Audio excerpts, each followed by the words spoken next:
Hi friends, it's Tila Jane here, and today on This Profound Life I am going to be sharing a book that I read from in my yoga class last night.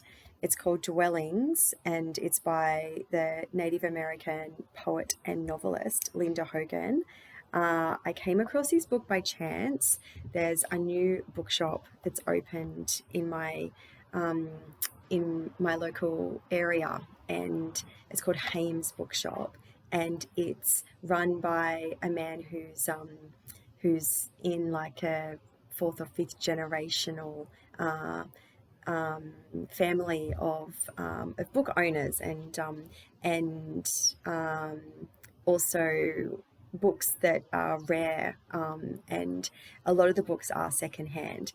This book itself was written in 1995, and I visited the bookshop on my birthday, and I was just looking for a book that was going to speak to me, and I was very open to receiving whatever that may be. So when I saw the feather on the front of this book and I saw that it was quite an oldish book, I immediately knew that I had to have it.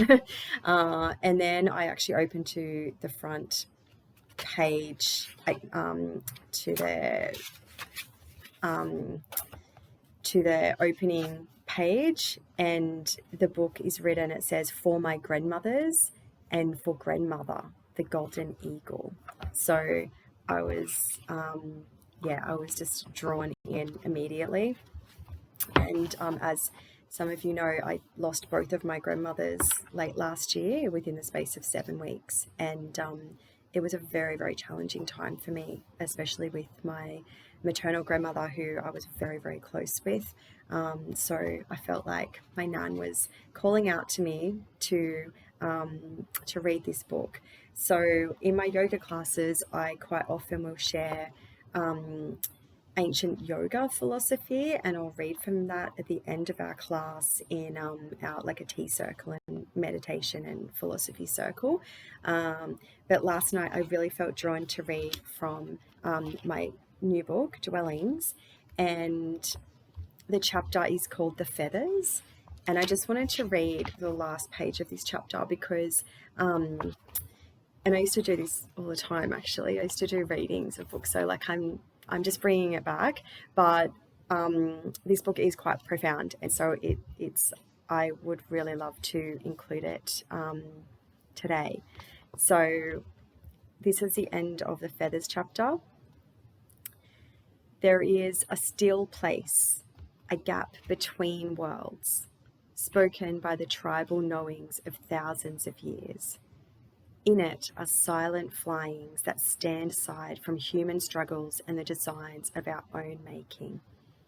At times when we're silent enough, still enough, we take a step into such mystery, the place of spirit and mystery we must remember by its very nature does not wish to be known. There is something alive in a feather. The power of it is perhaps in its dream of sky, currents of air, and the silence of its creation. It notes the insides of clouds. It carries our needs and desires, the stories of our brokenness.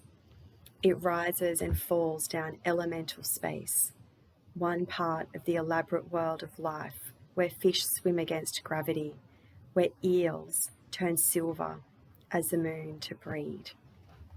How did the feather arrive at the edge of the dirt road where I live? How did it fall across and through currents of air? How did the feathers survive fire? This I will never know, nor will I know what voice spoke through my sleep. I only know that there are simple powers, strange and real." And I loved everything about that chapter. I won't share it all, but the idea that you can write a whole chapter in a book about an eagle feather just really speaks to me, and the energy of an eagle feather and the energy of feathers, but also just the profoundness of finding something somewhere that's not meant to be there and nothing logical makes sense as to how it got there. And for me, I find feathers and stones and flowers and all sorts of things on my travels, and I truly believe that these are gifts. They're spiritual gifts, and we shouldn't analyze too much about the how, what, where, or why, but more so see them as a sign of great meaning to our life and to our path. So I believe that that is also what Linda is communicating here as well in her experience with the feather. She has a lot of ancient wisdom and cultural wisdom with her ancestral roots, so she would have a lot more to say about that. But yes, I can only speak to my own encounters, and I love all the words in this book that I've read so far. They're so carefully chosen and selected in a way that really encourages you to slow down and to ponder upon the profoundness of this life that we live and exist within every day. And when we stop and pivot and just slow everything down and truly recognize where we are in our life and how we feel, we can really take steps forward to follow the path that has been designed just for us. So I'd love to hear your thoughts. Have you read this book? Did you know of this book? Do you know of Linda Hogan?